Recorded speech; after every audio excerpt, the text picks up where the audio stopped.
Hey guys. Welcome to Calm History. Tonight we sink into the cool, earthy stillness of a world where meat survives without a single hum of refrigeration. You're descending a steep set of wooden steps into a root cellar beneath an Amish farmhouse, where the air bites with the tang of pickling spice and salt-cured hams. The floor is hard-packed clay. The walls sweat a little. Your flashlight, if you dared bring one, casts long shadows across shelves lined with jars, crocks, and cloth-wrapped mysteries. You can almost hear the hum of time stretching itself thin. Now, let's be honest. If someone took your fridge away tomorrow, you'd probably starve or get food poisoning before the week was out. And if you've ever tried camping without a cooler? Yeah. You're not surviving this. So, before you get comfortable, take a moment to like the video and subscribe. But only if you genuinely enjoy what I do here. And hey, post your location and local time in the comments. I love seeing where in the world you're tuning in from. Now dim the lights, maybe turn on a fan for that soft background hum, and let's ease into tonight's journey together. You duck your head, and the cellar welcomes you like an old friend. The Amish call it the cellar, a word borrowed from their Swiss-German ancestors. Built deep underground, this space uses the earth itself as insulation. Temperatures down here hover in that perfect preservation pocket, not freezing, not warm, just stubbornly in between. It's the original walk-in cooler, minus the whir of compressors or the glare of LED lighting. Instead, you've got burlap sacks and baskets of root vegetables, crocks full of pickled eggs, and if you're lucky, a row of smoked hams strung like church bells that forgot how to chime. Your eyes adjust, and you spot the real treasure: pork shoulders slathered in salt and stacked in wooden troughs. The salt draws out moisture, the enemy of preservation, and discourages bacteria like a cranky schoolmarm waving a ruler. The process dates back thousands of years, long before even the Amish were Amish. Roman soldiers packed salted meats into barrels for long marches. The medieval French preferred coarse sea salt. But the Amish? They stick with canning salt or pickling blends, sometimes with brown sugar folded in like a secret ingredient only grandma knows.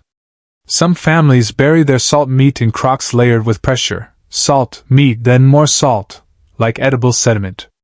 Others prefer the dry rub approach, no fancy tricks, just meat and time. You gently touch the edge of a slab. It's dense, almost mummified, the surface crusted and pale. Not the pink grocery store pork you know. This meat has been transformed, seasoned not just with salt but with ritual. In some communities, there's even a designated butchering room, built with extra insulation and tight ceiling doors, its air heavy with history and faint spices. Historians still argue whether the root cellar method counts as true preservation by modern microbiological standards. Some say it's too risky. Others argue the Amish have been doing it longer than the USDA has existed. One Amish elder once said, "Our meat doesn't last forever, but neither do we." Fair point, Elder Eli. Now here's something quirky. Some Amish families use floating egg tests not just for pickling but for checking brine density for meat. If an egg floats at a certain level, it tells them the salt concentration is just right. No thermometer. No measuring spoons. Just eggy intuition passed down from mother to daughter and from grandmother to an even salter grandmother. You shift to one corner and catch a whiff of smoke, a sign of meats cured elsewhere but stored here for safekeeping. The smoked porks are drier, darker, with a leathery sheen. If the salted meats are stoic introverts, these smoked ones are the storytellers, each crack in the surface a sentence, each strip of fat a well-earned sigh. The air presses on your chest, not with weight, but with memory. This cellar isn't just for food. It's for legacy. The Amish don't see preservation as emergency prepper behavior. They see it as life, slow, seasonal, practical. You work hard when the hog is slaughtered so you don't have to panic come February. There's no electricity here. No humming chest freezer. Just the rhythms of tradition and trust in old methods. Outside, the stars are blinking into view. Inside, in this subterranean quiet, the meat sleeps in its salt beds, safe from time, for now. You surface from the cellar just as the wind shifts. There's something on it, wood smoke, faint but deliberate, like someone just opened a door in 1883. You follow the scent across a gravel yard, past a parked buggy whose reins still sway slightly from the morning ride, and arrive at a squat, timber-sided structure with a metal roof and no windows.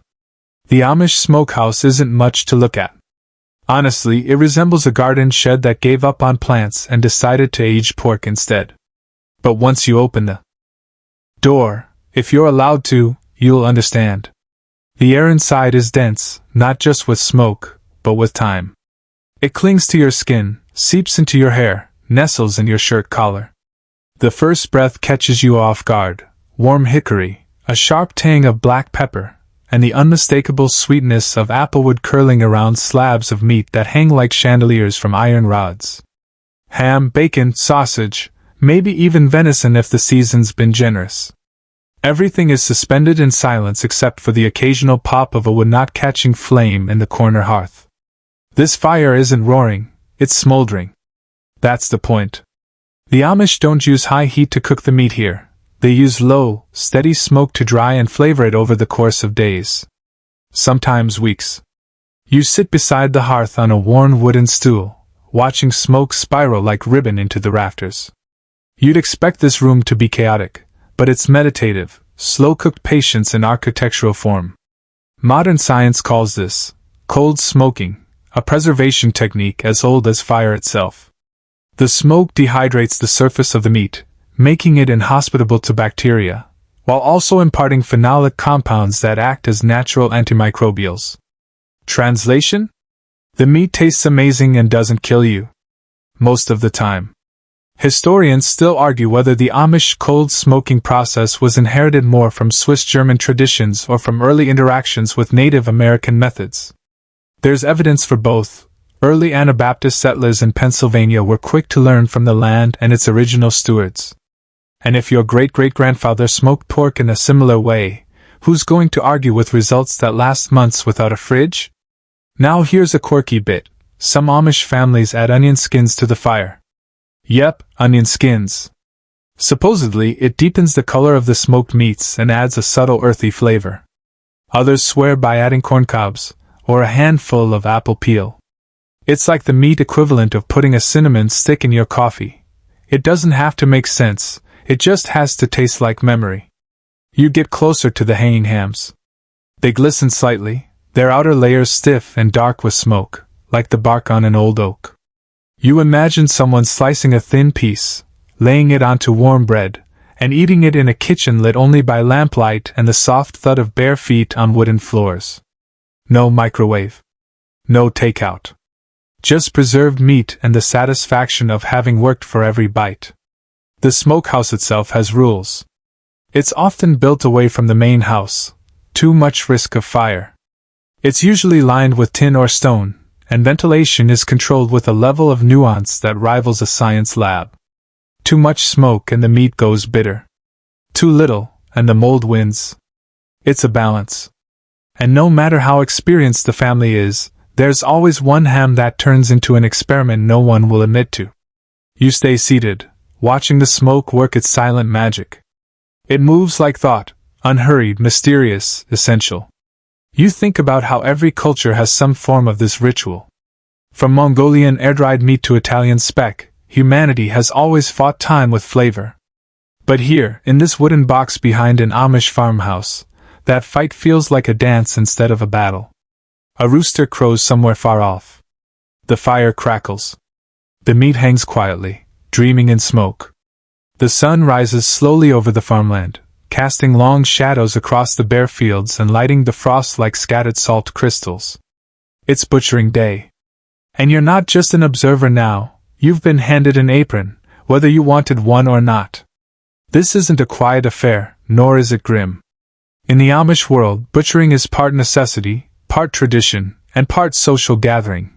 Like Thanksgiving, if the turkey watched you sharpen the knife. You stand beside a makeshift table assembled in the yard. It's not made of plastic or aluminum, but thick planks of wood, scrubbed down and slightly stained from previous years. This isn't its first time. Or its 15th. The table knows what's coming. The family arrives early. Not just this family, but neighbors, cousins, and distant relations who still remember which barn belongs to whom. The men bring sharp knives, heavy aprons, and quiet focus. The women arrive with steaming pots of coffee and oilcloths to cover the work surfaces. Even the children have their place, sometimes watching, sometimes helping, always learning. And the hog, well, the hog is already hanging. You glance away, because city instincts tell you not to stare. But here, death isn't taboo. It's part of the cycle. The Amish don't waste. They don't glorify either. They acknowledge. You probably won't survive this part, not without gagging or Googling plant-based alternatives. That's okay. Most people wouldn't. But here, this is just life in motion. The process begins with remarkable precision. The animal is lowered, cleaned, and opened with steady hands. No shouting. No flinching. The work is done with a kind of reverence. Practical, yes, but respectful too. As one Amish man puts it, we give thanks twice, when we raise it, and when it feeds us. The meat is divided quickly, but nothing is rushed. Hams, shoulders, loins, each cut finds its purpose. Even the odd bits, the liver, the heart, the tongue, are wrapped and saved. Some will be canned. Some will be pickled. Some will go into scrapple, that delightfully confusing mixture of pork scraps, cornmeal, and spices pressed into loaves and pan-fried for breakfast. Historians still argue whether the Amish butchering bee evolved more from medieval guild customs or German peasant traditions. But one thing's clear, it's less about butchering and more about bonding. The event draws the community together in a way that few things can, because when you've rendered fat together and scalded hog hair off with boiling water, you've probably earned a lifetime of small talk. And yes, there's a quirky twist to all this. Some Amish families wrap the finished cuts in muslin cloth dipped in vinegar before hanging them in the smokehouse or cellar. It keeps flies off, supposedly discourages mold, and imparts a subtle acidity. And it smells like commitment. Lunch is served by noon. Stew, fresh bread, applesauce, and probably something fried in lard that you can't quite identify but will eat anyway because your stomach overrules your brain. There's laughter now. Children chase chickens. An older boy, maybe 14, sharpening a knife with more care than most adults bring to their taxes.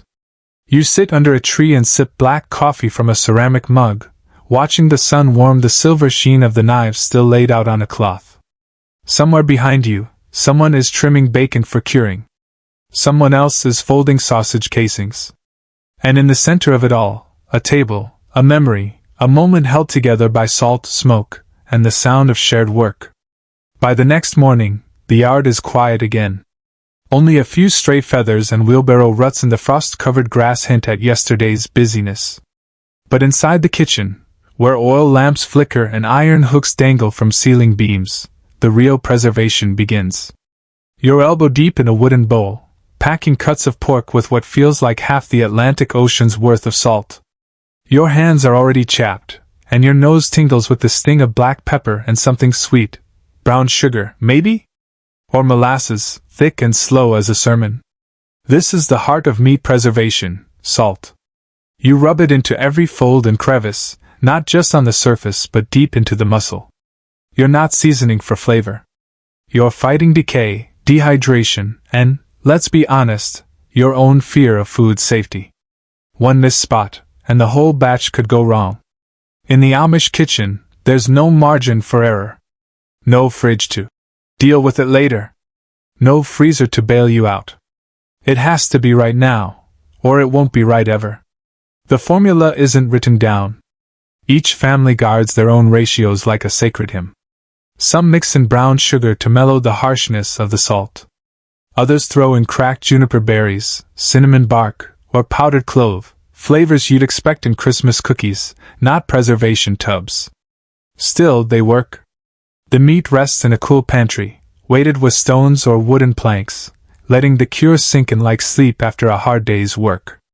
Historians still argue whether these sugar and spice additions originated from 17th century apothecary practices or were simply the happy accidents of experimental housewives. Either way, the results smell like winter and memory. You glance at a row of crocks along the wall. Some are filled with salted beef. Others hold slabs of pork under lard. We'll get there soon, don't worry. Every crock is labeled in pencil on masking tape, or scratched into the clay itself. November. For ham, shoulder, December. No digital timestamps. Just faith and habit.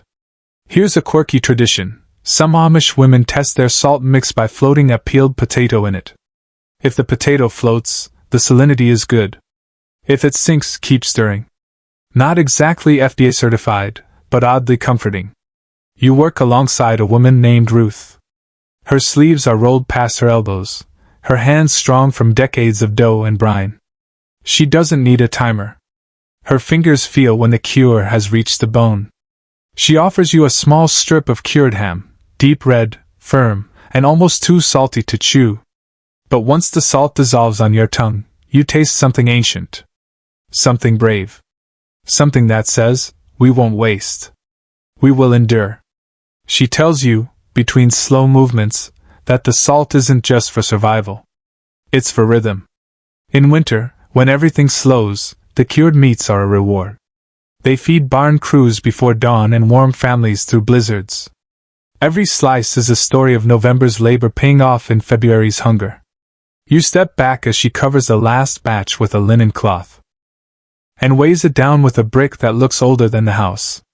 For weeks, she says. Then we hang it.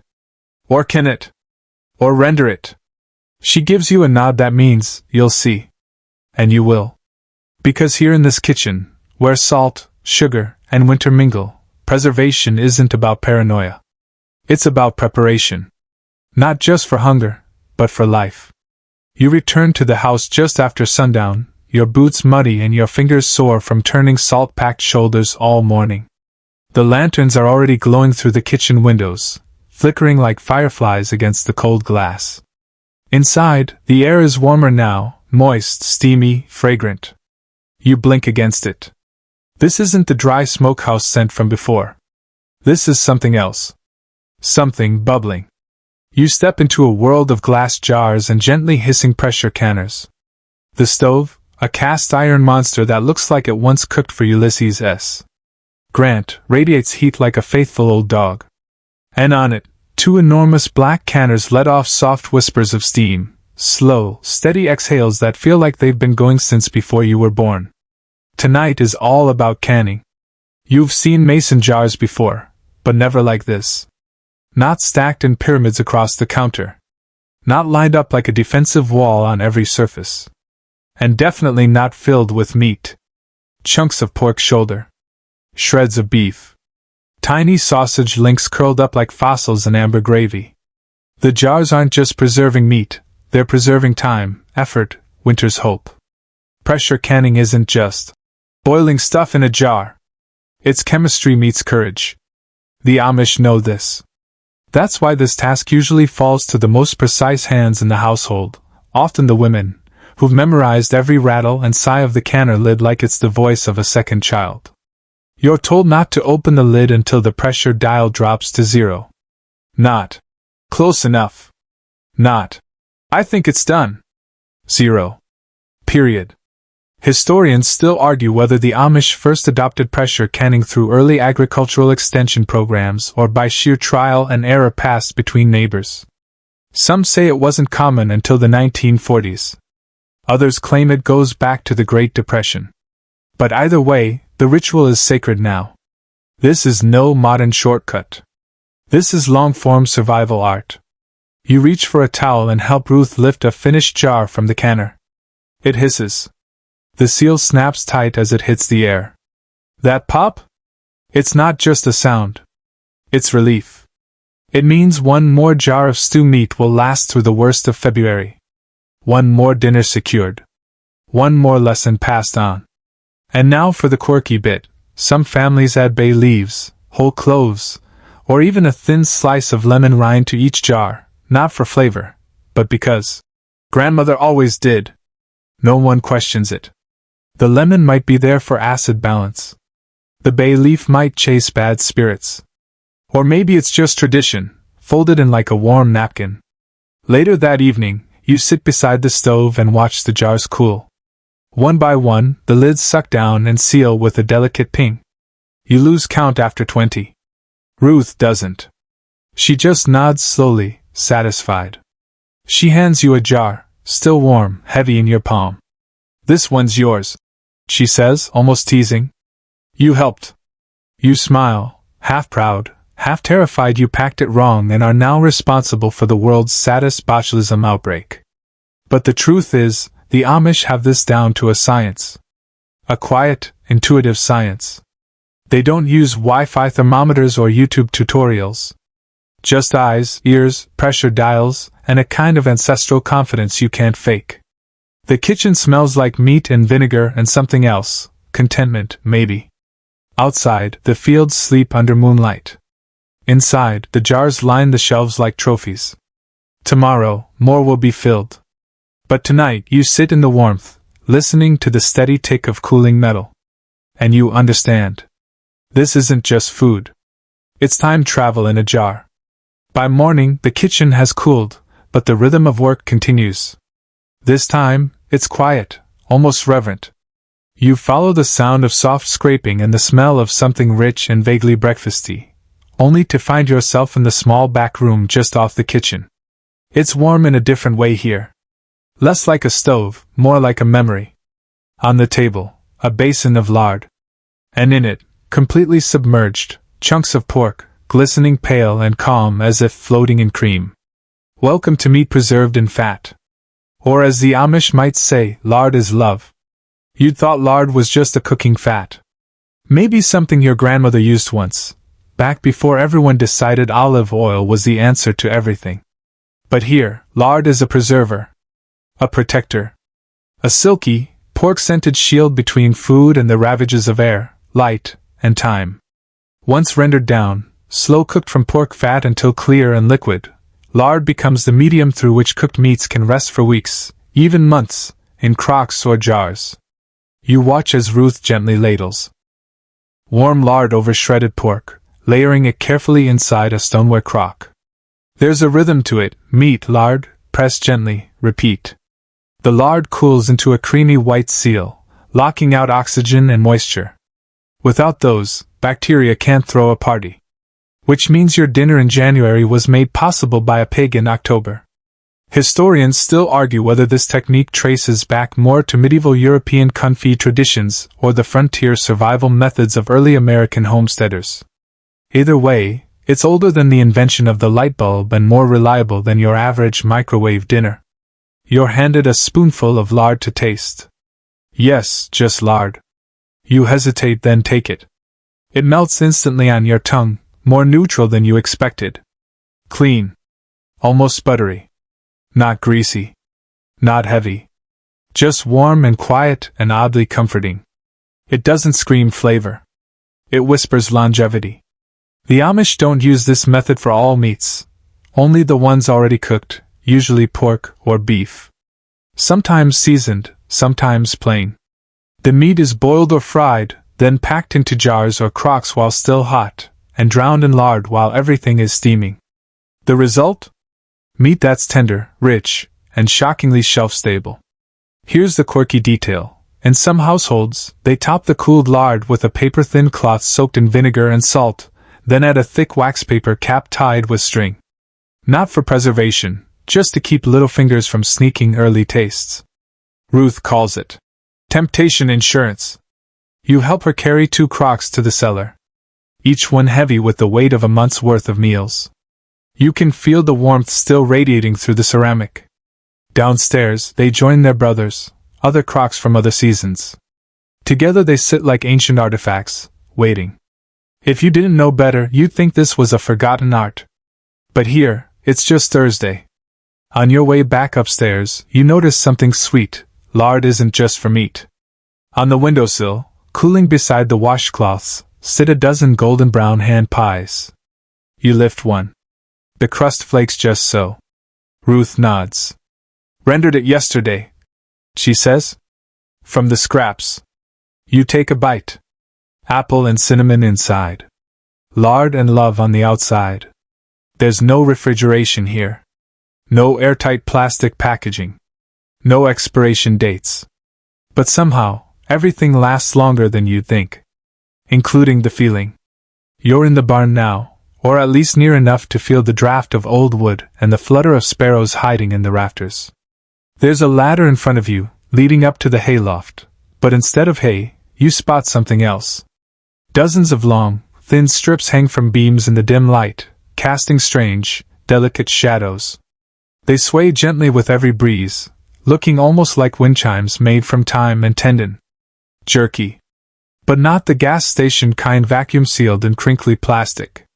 This is Amish jerky, hand-cut, hand-spiced, and air-dried in a barn that hasn't seen Wi-Fi, ever. You climb the ladder slowly, the wood creaking under your boots. Up here, it's warm and dry, just enough ventilation to keep the air moving, just enough quiet to let the meat concentrate. It smells complex. Smoky. Earthy. A little wild. You half expect a raccoon to offer you a sample on a toothpick. Making jerky without refrigeration or commercial dehydrators takes faith, precision, and weather luck. The meat is sliced thin, across the grain, about a 1/4 inch thick if you're careful. Salt comes first. Always salt. Then spices, black pepper, crushed garlic, cayenne if you're feeling bold, brown sugar if you're feeling generous. The mixture marinates for hours, sometimes overnight in a cool pantry. Then comes the drying. Some families smoke their jerky in the same smokehouse where hams hang, letting low hickory heat kiss each strip for days. Others, like the ones you're visiting, rely on air and altitude. High in the barn, far from curious cats or ground-level damp, the meat dries slowly. By the 3rd day, it's darker, tougher, lighter. By the 5th, it's survival grade, able to last weeks in a canvas pouch or cellar shelf. Historians still argue whether jerky originated with Native American, pemmican, or if the technique arrived from Swiss dried beef traditions. The word itself may come from the Quechua charqui, meaning dried, salted meat. But however it got here, the Amish perfected their own versions long ago. And now for the quirky twist. Some families brush their drying jerky with a thin coat of maple syrup or molasses on day 2. Not enough to make it sticky, but just enough to add a whisper of sweetness, a secret handshake between generations. You run your fingers along a finished piece, dark brown, tough but pliable. You snap off a strip and chew. It resists, then yields. The salt is the first to speak, then smoke, then meat. It tastes like memory, like muscle, like something you'd bring to the edge of the world and trust to get you back home. A boy named Caleb climbs up to join you. He's 9, barefoot, and grinning. He points to a bundle in the corner. "That one's mine," he says proudly. "I made it." His jerky is tied with string, labeled in pencil on a scrap of brown paper. His handwriting wobbles, but you can still read it. For February. He's thinking ahead, just like his father taught him. Just like his grandfather did. Below, the horses shuffle in their stalls. In the rafters, jerky swings like a slow, savory pendulum. You descend the ladder carefully, a few strips tucked in your pocket. Outside, the wind picks up. But in the barn, the meat stays dry, preserved not by technology, but by patience. The morning air carries a strange blend of smells, cool clay, distant chimney smoke, and something a little sour. Not unpleasant. Just unfamiliar. You follow it into the pantry, where a collection of crocks line the wooden shelves like monks deep in silent prayer. You lean in. One of the lids is askew, and the scent is stronger now, tangy, fatty, and oddly savory. Inside the crock, potting meat. And no, not meat for planting. Though after last night's dreams about jerky vines, you wouldn't be surprised. This is a preservation method that feels like something out of a medieval cookbook scribbled in the margins of a Bible. It's called potting, and it's half genius, half mystery, and fully delicious, once you get past the texture. Here's how it works. Meat, usually pork, though sometimes chicken or beef, is cooked gently until tender, shredded or minced, then tightly packed into a crock or jar and sealed under a thick layer of lard. The fat hardens, forming an airtight barrier. But instead of big chunks like with the lard preserved pork from earlier, potted meat is smoother. Sometimes almost spreadable.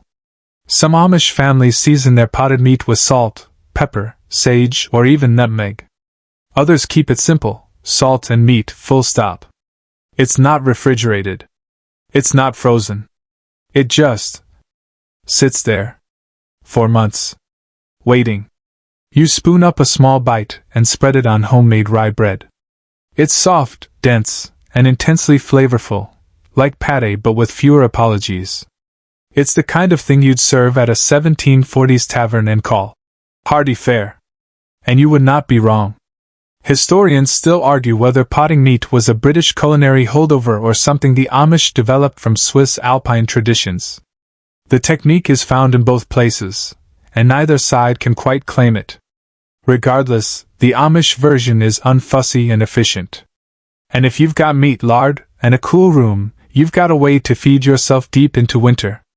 And now for your quirky bit of trivia. Some potted meat is flavored not just for taste, but as a form of disguise. Back in the day, if a batch of meat was getting a little too close to turning, families might increase the spice and recook it before potting, hoping to extend its life just a bit longer. It's like cosmetic surgery for pork. No, it's not turning, it's boldly seasoned. You reach for another crock and lift the wax cloth lid. This one smells slightly sweeter. A note on the side reads, "For breakfast, and Mabel's." Inside, pork mixed with apples and cloves. A surprisingly good pairing. It spreads like butter and tastes like a meat-based apple pie filling, which somehow works. Don't think too hard about it. The storage method isn't about flash. There's no branding. No expiration date. Just scribbled labels and the faith that if it was packed right, it'll last. And if not? Well, your stomach will tell you before your mouth finishes the sentence. You help wrap the tops of the crocks with cloth and string, sealing them again until next time. A few go back to the cellar. Others stay on the shelf near the back door, easy to grab when snow piles up past the porch and a hot meal needs to be 5 minutes away. You pause a moment before leaving. Potted meat isn't flashy. It's not something you'd bring to a dinner party in the city. But here, it's dependable. Flavorful. Quiet. It's what you reach for when the roads close and the lantern flickers and the wind says, "Not today." You step outside, a little fuller than before. The barn smells different today, damp wood, a whiff of something briny, and underneath it all, the unmistakable sharpness of salt that's been working overtime. You follow a narrow path past a row of milk cans to a small lean-to at the edge of the property. There, against the shaded wall, sits a collection of barrels. Not shiny metal drums. These are wooden, hand-assembled, bound with rust-speckled iron hoops, and sealed tight. You lift the lid on one and immediately recoil, then lean back in with curiosity. Inside, hunks of pork float like pale shipwrecks in a sea of cloudy water. This is brining in its purest form, meat submerged in salty solution, sometimes for weeks. It's cold, strong-smelling, and strangely beautiful in a practical, medieval way.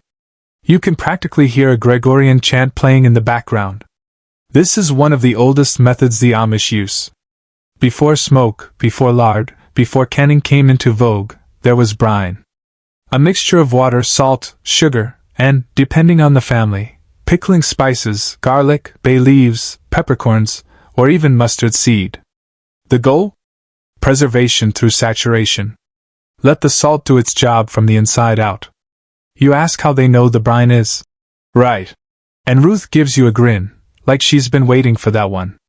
She pulls out a raw egg, cracks it into a bowl, and gently lowers it into the brine. It floats, not like a beach ball, but just enough. That's the test. If it floats, the brine's salty enough to keep the meat safe. If it sinks, well, add more salt and try again. Historians still argue whether the egg test originated with Eastern European immigrants, or emerged independently among German-speaking farmers in America.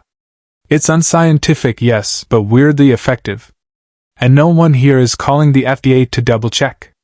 The meat is weighted down with smooth stones scrubbed clean, or heavy wooden planks cut to fit inside the barrel's mouth. Nothing high-tech. Nothing synthetic. Just density and trust. Some families rotate the pieces every few days, ensuring equal exposure.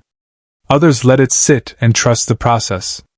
Either way, once the brining is done, the meat is rinsed, patted dry, and moved to its next stage, smoking, drying, or simply cooking. You ask what happens if meat is left in too long. Ruth shrugs. It gets salty. Then she adds, real salty. You ask if they ever throw any away. She blinks once. No. Enough said. Now for your quirky twist. In some households, they add molasses to the brine. Not just for flavor, but to give the meat a rich brown color and hint of sweetness.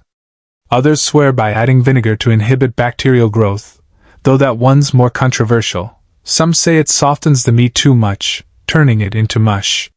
Opinions are strong. Recipes are fiercely guarded. You help pull a shoulder out of the barrel. It's cold and heavy, slick to the touch. You carry it to the table, where it'll be rinsed, trimmed, and maybe even wrapped in muslin for hanging. The salt has changed it. This isn't raw meat anymore. It's prepped. Ready. A promise in protein form. And something else, too, this method isn't just about food. It's about resilience. About taking what's available and stretching it through time. In a world where your fridge tells you what's expired, the Amish brine says, we'll decide when it's done, thank you. You close the barrel gently and replace the lid. The next one's already waiting. The egg floats. The stones are ready. And winter, hungry, long, and utterly unimpressed by your convenience lifestyle, is right around the corner. But you're not worried. The barrels are full. The sky is gunmetal gray today, and the trees stand bare like sentinels. But down by the edge of the field, behind the barn and across a small footbridge slick with moss, a curl of smoke rises into the air, thin, steady, fragrant. You follow it, boots crunching frost, until you find yourself at the second smokehouse on the property. Smaller than the first, this one is dedicated not to hams or shoulders, but to flavor. The woodpile stacked nearby tells you all you need to know: hickory, applewood, cherry, maple, even a little bit of corncob kindling for fun.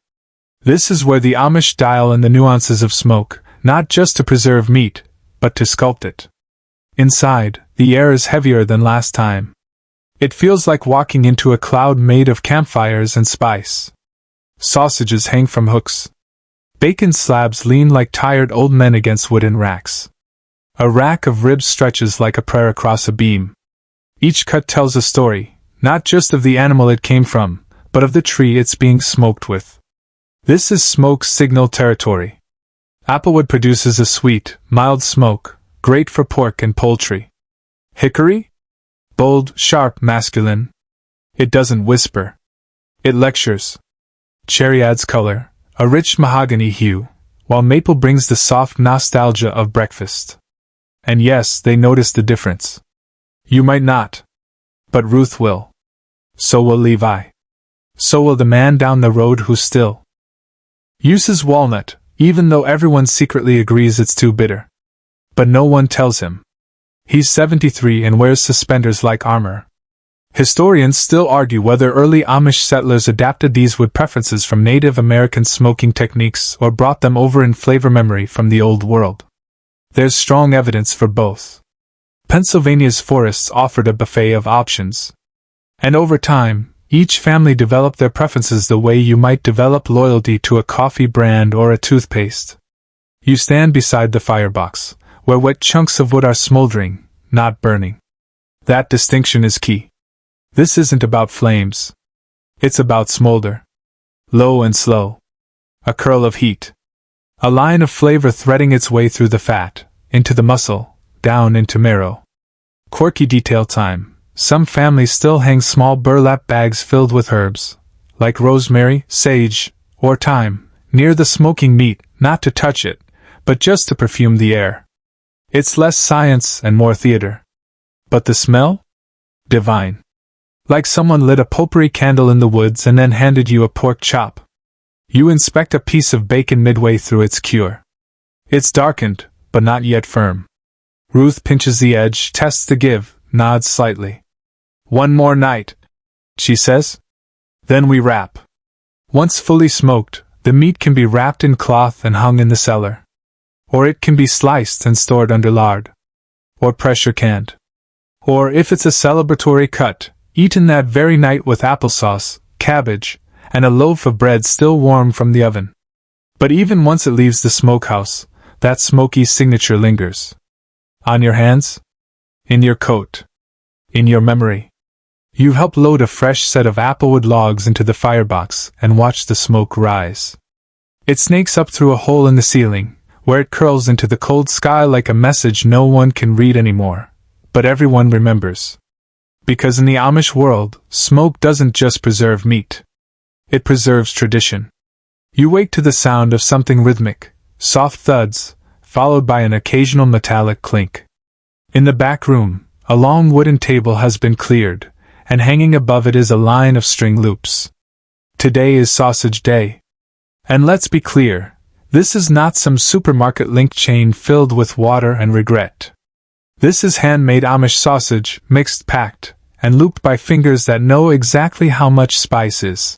Just enough.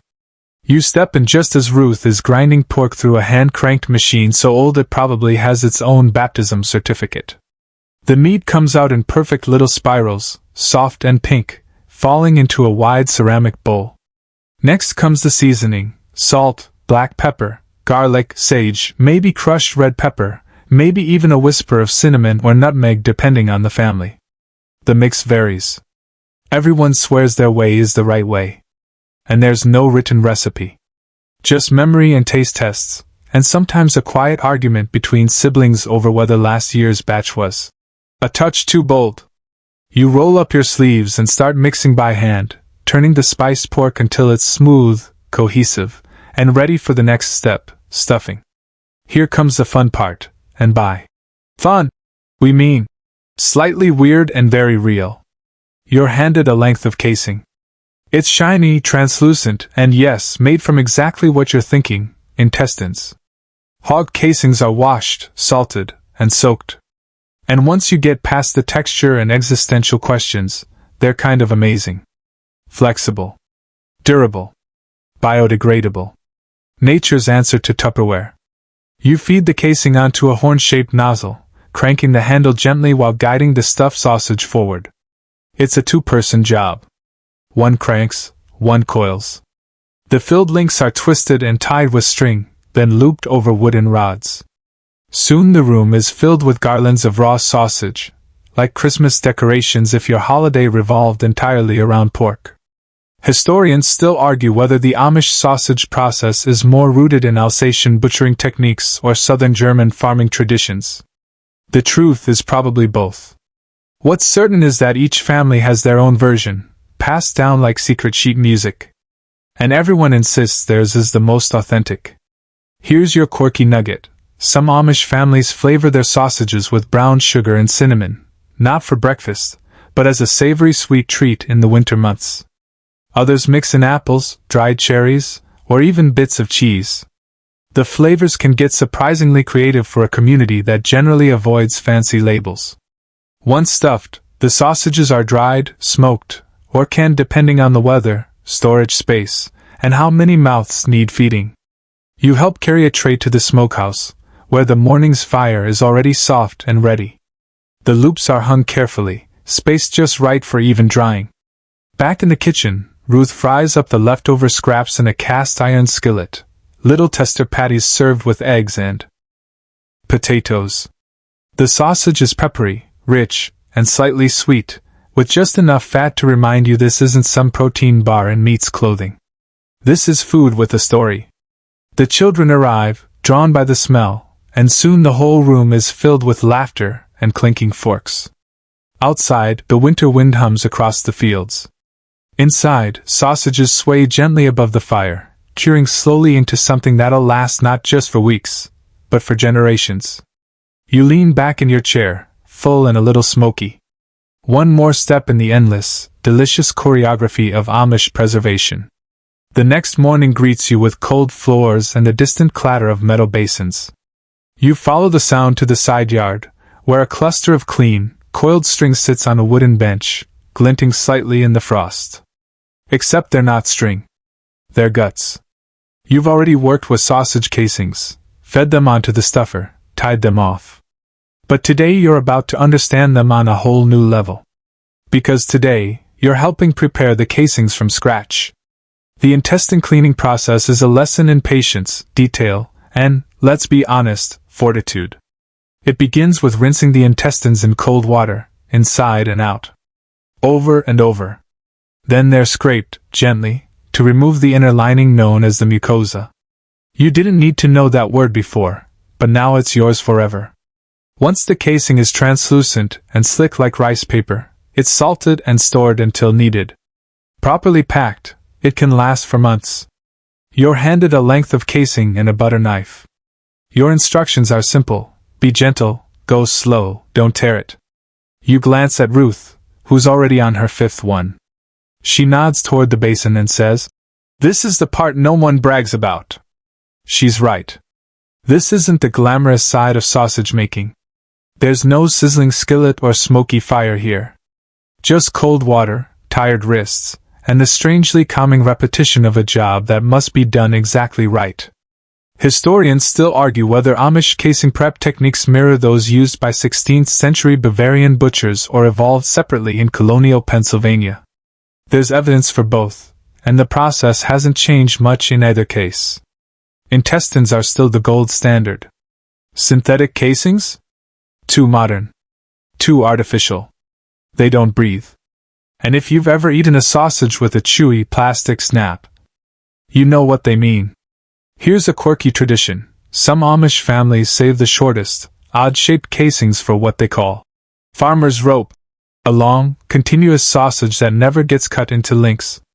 It's wound into a coil and smoked whole, then brought out during harvest time or big gatherings. One rope. One knife. One unbroken serving of community. You finish your share and carry the bowl of clean casings into the pantry, where they're salted again and stored in a small crock labeled spring batch. Ruth taps the lid twice as she closes it. Habit, maybe. Or gratitude. She doesn't say. Then she shows you the other uses for these carefully prepared strips. Not all become sausage. Some are dried flat and used to tie roasts, bundles of herbs, or even bundles of dried flowers hung in the pantry. They're biodegradable. Durable. Silent little problem solvers in a world that doesn't believe in waste. The irony doesn't escape you. The part of the animal most people toss first is, in many ways, the most versatile. You feel a strange appreciation as you rinse your hands, maybe even a hint of pride. You didn't invent this process. You didn't even want to do it at first. But now that you have, something in you feels steadier. Like you've joined a long line of people who knew how to make the most out of what they had. You step outside as the wind picks up, drying your damp sleeves. The casings are tucked away now, their work not yet done, but their value secured. In this world, even guts have a place. The wind bites harder today, crisp and cold enough to make your breath visible. You walk across the farmyard, boots crunching on frozen gravel, heading toward a squat, weather-worn building with thick stone walls and a sloped roof of rusted tin. There's no smoke coming from it, no smell of curing meat. Just stillness.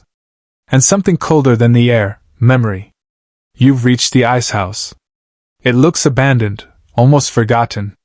But inside, under layers of straw and sawdust, are blocks of ice harvested months ago, back when the pond out by the sugar maples froze hard enough to skate across. This is one of the Amish's oldest and most mysterious preservation tricks, harnessing winter's strength and hiding it underground until summer forgets where you put it. You pull the creaky door open. The air inside slaps you, sharp and silent. It smells faintly of cedar and snow. The light barely reaches past the threshold, but you can just make out the stacked walls of ice, massive blocks, each one chest high and wrapped in sawdust like ancient treasure. This isn't modern refrigeration. There's no thermostat. No electricity. Just insulation, shade, and a deep respect for how nature works if you let it. The Amish harvest the ice in January or February, cutting blocks from frozen ponds or rivers using saws that haven't changed much since the 1800s. Sometimes horses drag the blocks up ramps and into sleds. Sometimes it's just men with ropes and strong backs. The ice is stored immediately, packed tightly in layers of straw or wood shavings, placed in dark, well-insulated buildings that stay cool even as July swelters outside.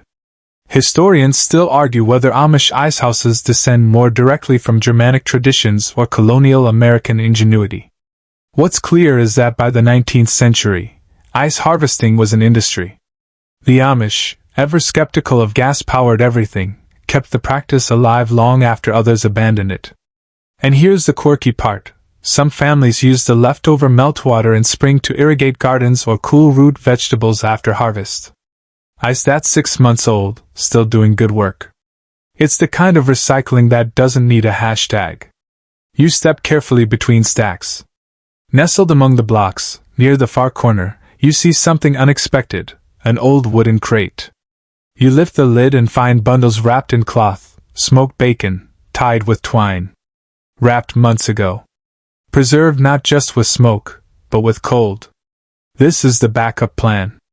The backup to the backup. When the cellar gets too warm or the brine begins to sour, the icehouse stands ready. Ruth meets you at the door, holding a small lantern. "We don't come here often," she says. "Only when needed. But it's good to know it's here." She pauses, then adds, "Like a prayer you don't say every day, but you're glad it's waiting." You nod. There's something sacred about this place, not religious, but reverent. The quiet. The cold. The way the ice creaks as it settles, groaning like old wood. You grab a bundle of bacon and follow her out. The light fades behind you. The door creaks shut, locking winter away for just a little longer. And now you understand, refrigeration isn't new. It's just louder. You find yourself back inside the main house, drawn by the clink of ceramic and the rhythmic opening and closing of cupboard doors. But this time, it's not the kitchen that holds your attention, it's the hallway. Specifically, a panel in the wall behind an old coat rack that, with a firm tug and a small creak, opens like a secret passage. Ruth calls you over, barely above a whisper, as if the walls themselves might be listening. "This is where we keep the good stuff," she says. Behind the panel lies a narrow cavity, cool, dark, and dry. On one side, shelves tucked tight with neatly wrapped bundles of cured meat. On the other, rows of tin containers labeled with initials and dates. It looks like a library if libraries smelled faintly of hickory smoke and pork fat. This isn't paranoia. It's tradition. In some Amish homes, especially older ones, meat isn't stored only in cellars or pantries. It's hidden, tucked into secret shelves behind walls, under beds, or even between floor joists in upstairs bedrooms. Not for drama.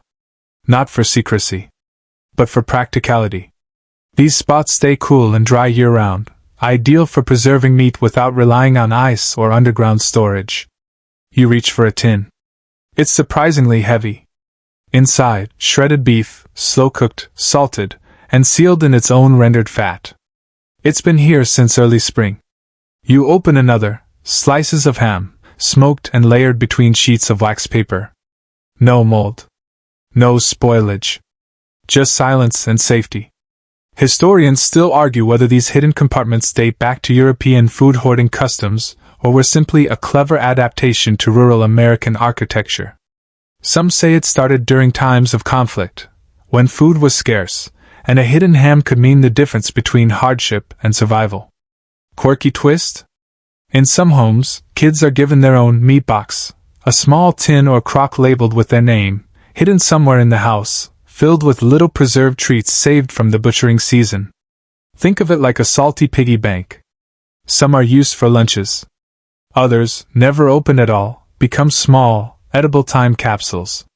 Ruth runs her hand over a stack of tins labeled with faded initials. "That one was Jacob's," she says softly. "My husband. He passed 6 winters ago. We still use the same tin." She opens it, just to check. It's full. Fresh smelling. Like he never left. You help her carry a few containers into the kitchen for supper. The rest are tucked back in, the panel closed, the coat rack returned to place. No one walking by would suspect anything. And that's the point. Not everything valuable needs to be on display. On the way back through the house, she points under a bench in the guest room. There's another spot there. Keeps cool, even in July. Good for summer sausage.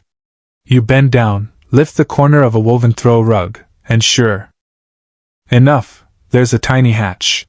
You open it. The wood below is cold to the touch. A hidden nook of safety in a world that never asked for convenience.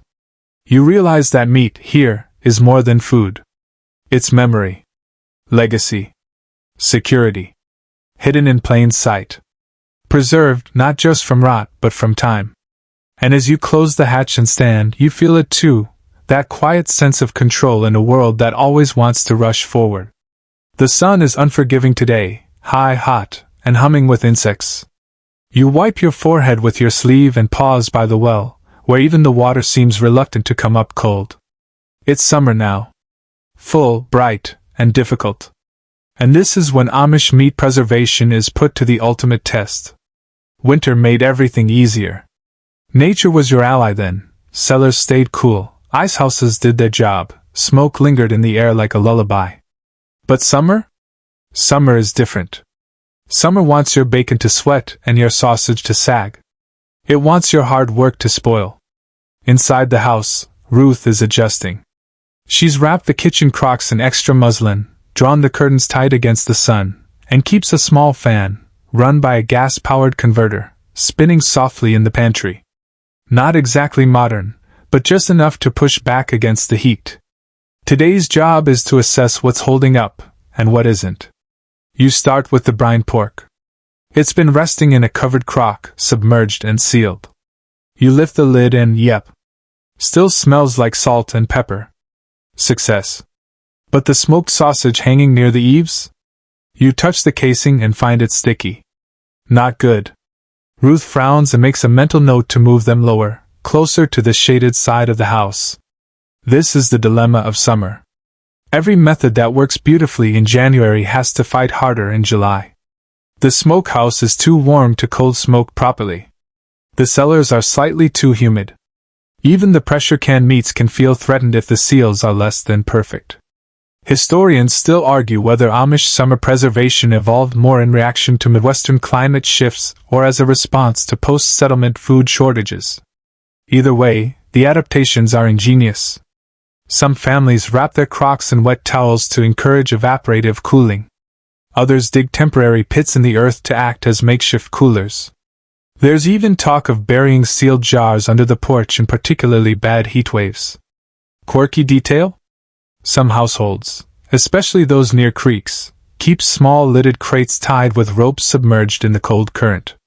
Meat, cheese, or even lard-packed jars rest inside, bobbing gently under the waterline like little food submarines. Primitive? Maybe. Effective? Definitely. You help Ruth carry the less stable items to the barn, where thick walls and constant airflow offer a slightly cooler refuge. There, in the shade beside the milking room, you hang fresh links of sausage, wiping them down with vinegar before rehanging them on new hooks. The vinegar helps inhibit mold growth, one of many little tricks learned over generations, spoken softly but practiced religiously. Back inside, she opens a jar of potted meat to test it. The seal hisses open. She sniffs, then tastes. Her brow relaxes. Still good, she says, passing you the spoon. It's rich, savory, and slightly smoky, despite having been packed 4 months ago.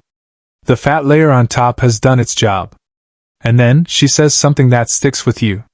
Summer makes you honest, she murmurs. If you took shortcuts in winter, summer finds them.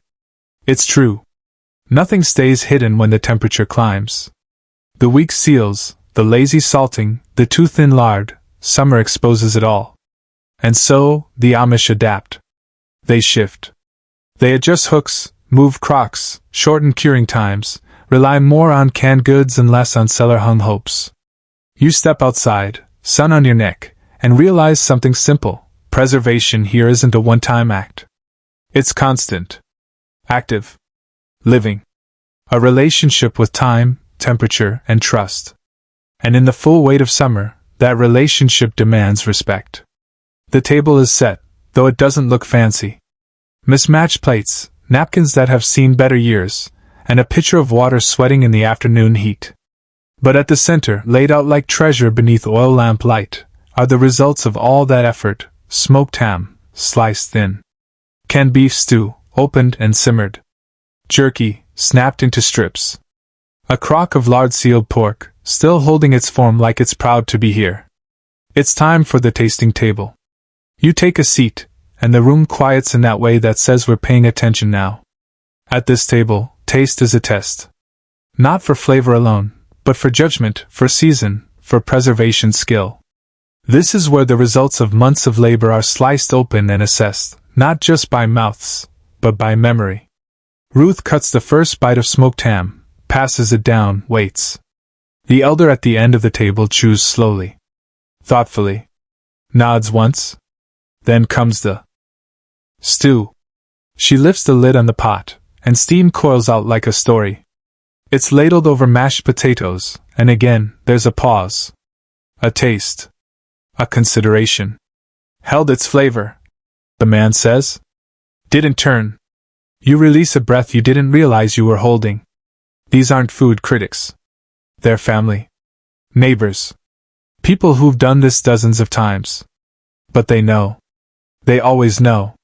If something's off, even slightly, they'll feel it before it hits the tongue. The tasting table is more than dinner. It's a verdict. Historians still argue whether these tasting rituals trace back to guild practices in early German towns or are simply the natural result of tight-knit communities that rely on each other's skill to get through the year. Either way, the habit endures. And it's more powerful than any expiration label.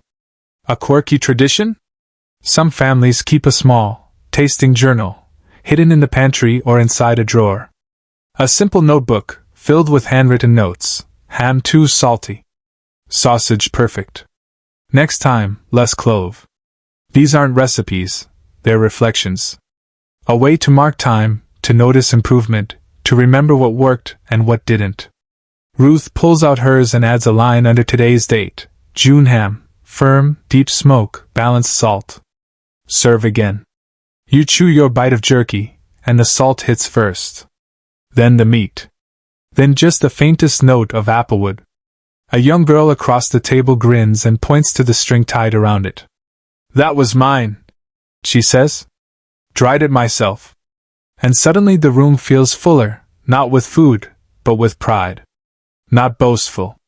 Just steady. Rooted. The kind of quiet satisfaction that doesn't need applause, just a clean plate and a nod from someone who remembers when you were too small to hold a knife. The meal moves on. Scrapple with vinegar. Pickled pork. Even a thin slice of potted meat spread over rye. It's a tour of preservation, a portfolio of what the past few seasons produced. You sip warm cider and look around the table.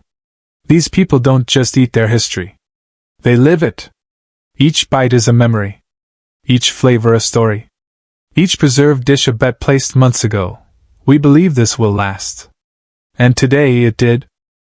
The barn is quiet now. The rush of smokehouse days and sausage loops has slowed, replaced by the soft shuffle of hay and the occasional creak of a beam settling into its centuries-old posture. But down by the stalls, where horses munch and blink in slow, trusting rhythms, there's movement. You spot something unexpected. A midwife. Not here for a birth, not today. She's leaning over a bench beside a side door, sharpening a knife. Not large. Not menacing. Just sharp. Surgical, almost. You watch as she adjusts her apron, then helps Ruth lift a side of pork onto a nearby table. This is the part no one talks about much, the overlap. Because in Amish communities, the same hands that bring life into the world often help take it, too. Midwives and butchers are sometimes one and the same. Not because of efficiency, but because of trust. Because both acts, birth and butchering, require steadiness, respect, and an intimate understanding of what it means to care for the body. You might feel squeamish, but Ruth just says, it's all the same work. Stewardship. The midwife, whose name is Lydia, takes a small paring knife and begins trimming a roast. Her movements are clean, exact. Every cut thoughtful. She's not rushing, not wasting. Each scrap goes somewhere: sausage, broth, dog feed. Even the bones are stacked for marrow rendering. Nothing dies without purpose here. Historians still argue whether this dual-role practice came from necessity or theology. Some say it was about practicality. When you live far from clinics or cities, your skilled hands have to do double duty. Others argue it's deeply philosophical, that the Amish believe life and death belong in the same room, not opposite ends of a hospital hallway. Either way, it's real. It's happening now. And here's your quirky twist. Some Amish midwives, butchers keep touchstones, small, flat river stones warmed on the stove and held during both a child's first breath and an animal's last. Not as charms. Not as superstition. But as reminders. That they are witnesses to both arrival and departure. That the same silence follows both moments. You walk with Lydia to the smokehouse, where she helps Ruth hang the trimmed cuts. She checks the firebox, adjusts the hickory, runs a finger across the meat to test its tack. Still too wet, she says. Needs another day. Later, you find her in the kitchen, boiling bones for stock. She moves with the same rhythm she might use to draw a bath for a newborn. Gently. Thoroughly. As if every motion matters, and it does. There's no contradiction here. Not in her eyes. To preserve meat well, you must respect what it came from. To guide a birth safely, you must understand the fragility of flesh. It's all connected. Not sanitized. Not separated. Just woven. You help stir the pot. Steam rises. It smells like patience. And in that moment you understand, to the Amish, care isn't divided. It's whole. Whether it's a child's first cry or the final twitch of a hog's leg, both deserve hands that do not flinch. It's late afternoon, and the kitchen is still.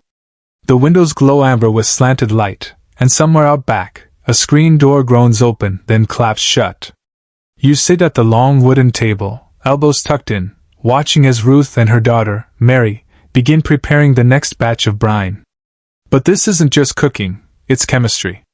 And in this house, the chemists wear aprons and speak in teaspoons, not formulas. Mary, barely 20 and sharp-eyed, adjusts the flame on the stovetop while Ruth measures out salt with a coffee cup instead of a scale. Heaping, she says. Not rounded. A detail that would ruin a souffle but somehow makes perfect sense here. You watch as jars are lined up on the counter, each one inspected, each ring tested for tension. They don't wear lab coats. They don't carry notebooks. But the precision is unmistakable. Vinegar goes in next, then sugar, mustard seed, peppercorns, bay leaves. The room fills with that bright, nose-wrinkling smell of preservation in progress. It stings a little, in the best way. You ask Ruth how she knows the balance is right. She taps the side of the pot and says, "It sounds different when it's done." She's not wrong. There's a musicality to this kitchen. The lid on the canner rattles like a tambourine. The bubbling of brine is soft and metered, like a hymn humming just below consciousness. And you, watching, begin to see it for what it is, science cloaked in story. Technique disguised as tradition. Historians still argue whether Amish kitchen methods qualify as science, in the formal sense, or whether they belong more to oral tradition and generational intuition. But here's the truth. These women know microbial safety better than most college freshmen. They might not say, anaerobic bacteria, but they'll tell you exactly how to stop it from killing your family. The quirky bit? Ruth swears by one old method to tell if a jar has sealed properly, turning it upside down and watching for a slow bubble. If it gurgles like it's still thinking, she says, it's not done praying. A phrase so odd, you don't forget it. Mary laughs at that. She says she's teaching herself more of the modern terms, from borrowed library books, pressure gradients, water activity levels, botulinum risk zones. Her father shakes his head at all the jargon, but she grins as she writes it down anyway. One day, she says, I'll write it all down. recipes and reasons. You help them finish the batch, wiping down the counter with a cloth that smells like vinegar and soap. The jars sit in a neat row now, each one filled with pickled pork and hard-earned assurance. One by one, they ping as they seal. That sound, a little metal hiccup, is the song of safety. As the light fades, Ruth hands you a small jar, still warm, its contents swirling gold and rose in the glass. For your shelf, she says. And you realize, this is kitchen chemistry. Not with beakers, but with bone broth and instinct. Not with data sets, but with the muscle memory of 1,000 meals made by women who never once called themselves scientists. But make no mistake, they are. You hear them before you see them, heavy hoofbeats over hard-packed earth, the creak of leather harnesses, and the sharp metallic jingle of a bit pulled gently in a strong hand. Horses. 2 of them. Big ones. Their breath clouds in the early dusk as they trot back into the yard, hauling a wooden sledge loaded not with hay, but with hooks, ropes, and canvas-covered parcels. This isn't field work. It's meat transport. From hanging barn to smokehouse. From one cool space to another. And the moment feels older than memory. You meet Levi, Ruth's eldest, near the barn doors. He hops off the sledge and unties the canvas, revealing several sides of pork, half-cured, half-dried, all still glistening in the low light. They'd been cooling all afternoon in the outbuilding, hung high so air could work its quiet magic.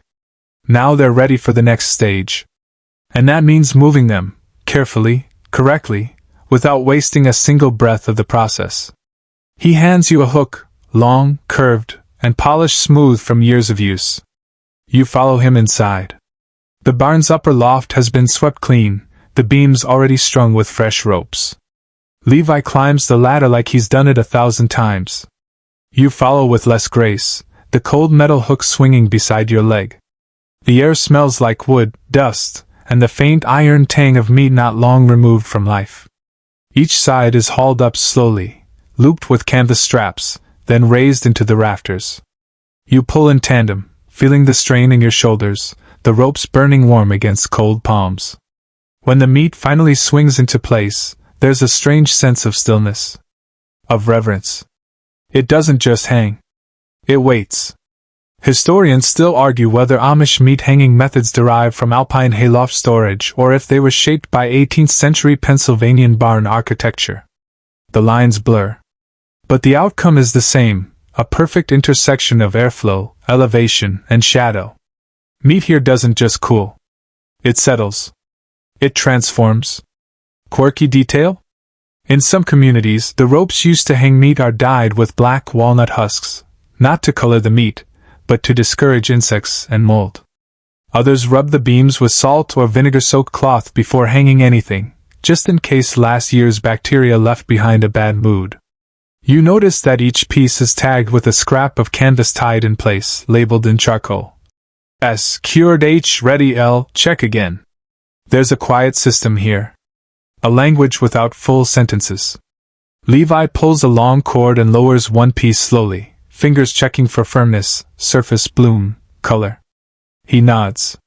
This one's coming down tomorrow, he says.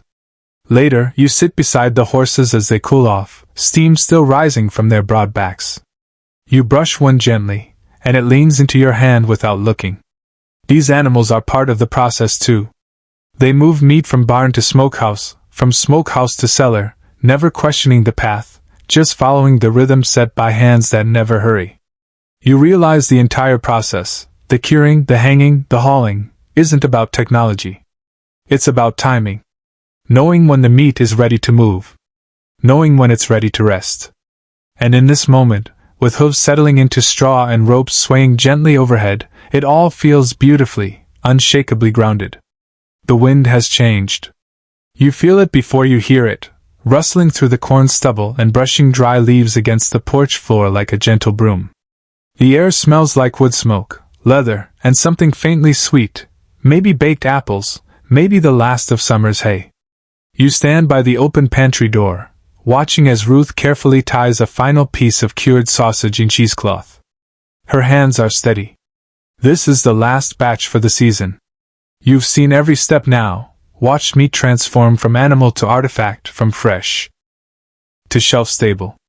Salted, smoked, canned, potted, buried, larded, brined, dried, and cooled by nothing more than stone, patience, and time. And here, in this quiet room, it all comes together. The final bundle is placed on a high shelf beside a row of wax-sealed tins. Ruth steps back, dusts her apron, and nods. Not to you. Not to anyone. Just a small, private nod. Done. And you realize, preservation isn't just about food. It's about control in a world that doesn't offer much of it. It's about holding on to something when everything else slips by in a blur of seasons and storms. She hands you a slice of cold ham, smoked 6 weeks ago, stored under lard in a jar marked November 3. It's tender. Salty. Somehow floral. Not because of any fancy rub, but because of the wood used to smoke it. Applewood. It's the kind of bite that makes you close your eyes without thinking. You ask how she remembers it all, what was stored where, what needs to be turned, when each crock should be opened. She smiles. You don't remember it all, she says. You listen to it. You blink. The lids pop when they're sealed. The ropes creak when they're too dry. The lard cracks if it's cold enough. You just listen. Outside, Levi is splitting kindling. Mary is straining broth in the kitchen. A boy races past chasing a chicken with a piece of string. Life, preserved in motion. And now for the quirky final twist. Before winter sets in fully, some families prepare a blessing plate, a wooden board with a small piece of each preserved meat laid out like a charcuterie board without the pretension. It's shared on the first truly cold night of the season. A way of saying we made it through the work. Let's hope we make it through the waiting. Ruth is already arranging hers, thin slices of smoked sausage, a spoonful of canned beef, a smear of potted pork on rye. No one eats much. It's not about that. It's about looking at what was made, what was saved, what didn't spoil. You sit beside her, take a bite, and exhale slowly. Because now you know, this isn't just how the Amish preserve meat. It's how they preserve faith, memory, family. And maybe, if you listen closely enough, it's how you preserve yourself. The house is quiet now. The kind of quiet that comes only after the work is done. Lamps are dimmed. Boots are set neatly by the door. Somewhere in the distance, a rooster makes one last noise before tucking in for the night. The wind, gentler now, rustles through the dried corn husks and wraps itself around the beams of the house like an old friend. You sit in the warmth of the kitchen, the hearth's glow still flickering against the wall, casting long shadows that stretch and soften. The jars on the shelf don't clink. They just are, silent witnesses to another season wrapped and sealed. The crocks are tucked in like sleeping children. The smokehouse rests. The cellar hums with coolness. And in your chest, something eases. No deadlines. No buzzing screens. No plastic packaging stamped with arbitrary expiration dates. Just a slow rhythm of work well done, and food that waits quietly for its moment. You think about the ice house, its breathy silence holding winter's memory. The smoke that still lingers in your coat. The small wax tin in your pack with a strip of sausage from a rope hung in June. It's still good. You can feel that it's still good. Outside, the stars blink through a velvet sky. The moon glides above the fields, lighting up the barn just enough to see the hooks swaying gently in the rafters. Even time slows here. You take one last breath of lard and oak and brine. It's a strange comfort, but it settles deep, like the weight of a quilt on a January night. It says you don't have to rush. It says we've got enough. It says you are safe and full and home. So let your eyes close, and your shoulders fall, and your thoughts drift gently backward, through salt and cellar, through steam and shadow, through every quiet ritual that carried me through the seasons. And as your breathing deepens, the last thing you hear is the soft ping of a jar sealing somewhere in your dreams. Hey guys. Thank you so much for being here. Your support means a lot and I look forward to bringing you new topics soon. Stay kind, stay inspired, and I'll see you